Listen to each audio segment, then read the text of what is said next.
because growing up in DC, I had a wonderful, rich experience. I had a really fortunate and blessed life and have a wonderful family, wonderful wife.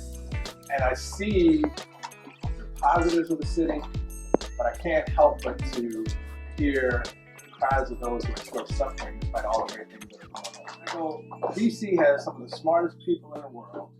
This is the nation's capital.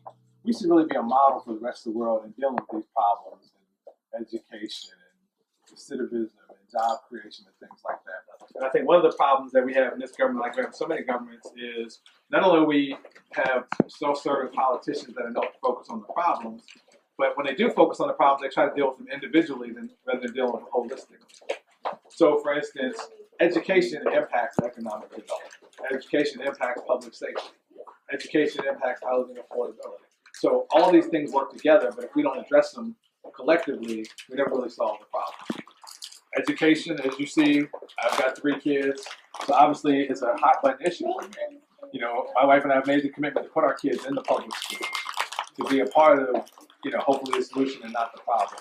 But one of the big problems here is we don't have a tangible solution for a couple of critical problems.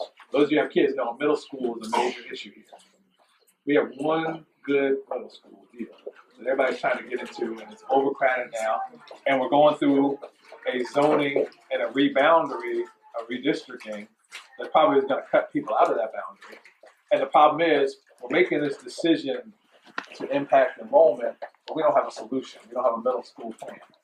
And it's a plan that we can come up with. But I think one of the problems we don't have a plan is we have a council, and more importantly, an education committee comprised of members that have no kids in the schools.